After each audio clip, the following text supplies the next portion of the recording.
Alors, cours 8 de CAO, aujourd'hui, on aborde Photoshop.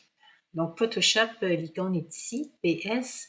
Quand vous l'ouvrez, vous allez voir, ça ressemble beaucoup à Illustrator en termes d'interface. Donc, on a les fenêtres de ce côté-ci, certaines fenêtres qui sont identiques, comme le nuancier, par exemple, ou les calques.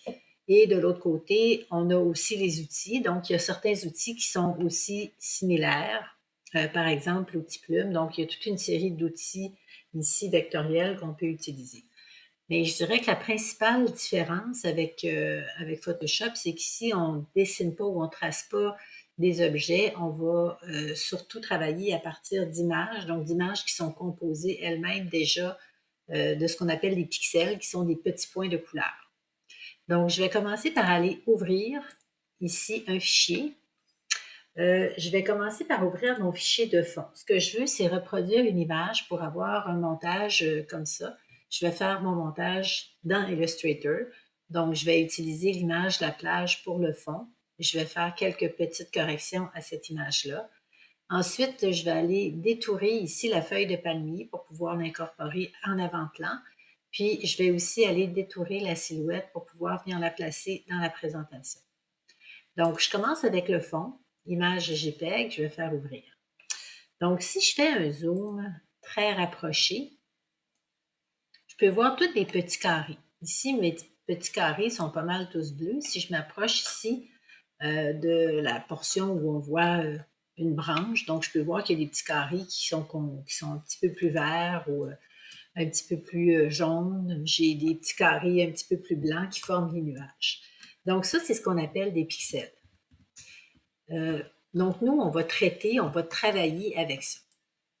Ici, ce que je vais faire, le premier outil que je vais vous montrer, c'est l'outil qui corrige certains défauts dans l'image. Par exemple, si je veux utiliser cette image-là de fond, j'aimerais pouvoir enlever l'ombrage ici qu'il y a sur la plage, puis peut-être enlever un petit peu de nuage ici pour avoir un ciel qui est un peu plus bleu.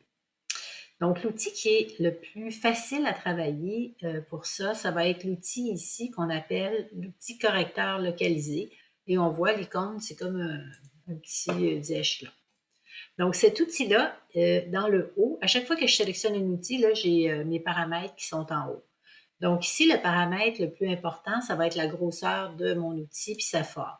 Donc, l'épaisseur, si je le mets plus gros, on voit ici que la circonférence de l'outil est plus grande ou plus petite. L'autre chose aussi, c'est la dureté. Donc, la dureté, ça va être à 100% un contour qui est très, très net ou sinon un contour qui est plutôt flou ici. Donc, moi, je vais travailler avec un contour qui est net. Ce que je vais faire, c'est que je vais venir passer ici où on voit l'ombrage pour pouvoir l'effacer. Donc, clic et glisse. Donc là, il a l'air de dessiner en noir, mais en fait, tout ce qu'il fait, c'est qu'il va aller prendre le contexte de ce que je viens de dessiner pour reconstituer l'image. Donc, je fais la même chose ici pour la petite ligne, puis encore une fois ici pour ce petit ombrage-là. Si je veux enlever des nuages, je vais faire la même chose. Je vais dessiner les choses que je veux voir disparaître. Donc, je peux enlever ici un peu de nuages et c'est l'ordinateur qui analyse en fait mon image et qui est capable d'aller voir qu'est-ce qui se passe autour de l'image, c'est quoi, de quoi elle est composée pour pouvoir reconstruire le ciel qui est plus bleu. Donc, je peux enlever cette partie-là ici, puis je vais enlever aussi cette partie-là. On va voir un petit peu plus loin d'autres outils qui fonctionnent aussi très bien pour aller recopier certaines parties de l'image, mais pour le moment, on va travailler juste avec l'outil ici qui est le correcteur localisé. Donc, pour faire disparaître certaines parties de mon image. Une fois que mon image elle est correcte, elle est prête à être utilisée, donc je pourrais aller l'amener directement dans Illustrator. Je peux soit la sauvegarder ici et aller l'importer dans Illustrator, ou je peux faire clic et glisse pour passer d'un logiciel à l'autre. Donc, dans Illustrator, ici, je vais aller ouvrir mon fichier. Pas ouvrir, mais créer un nouveau fichier pour faire ma présentation. Donc, je vais faire une présentation format lettre dans un format, une orientation paysage. Je vais faire OK. Et là, si je veux amener mon image, je vais passer ici directement. Je vais prendre ici ce qu'on appelle l'outil déplacement.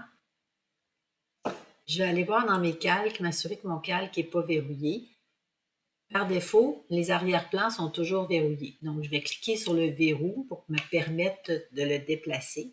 Et là, je me place sur l'image, clique et glisse. Je m'en vais jusqu'à Illustrator. Je remonte ici.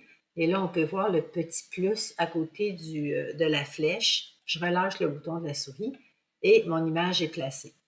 Donc, ici, je vais aller dans l'outil de sélection pour pouvoir le placer ici sur mon plan de travail, ou je pourrais utiliser aussi mes deux icônes d'alignement horizontale et verticale. Donc, la première partie est faite. Ce que je vais faire, c'est que je vais venir ajouter les autres parties par la suite.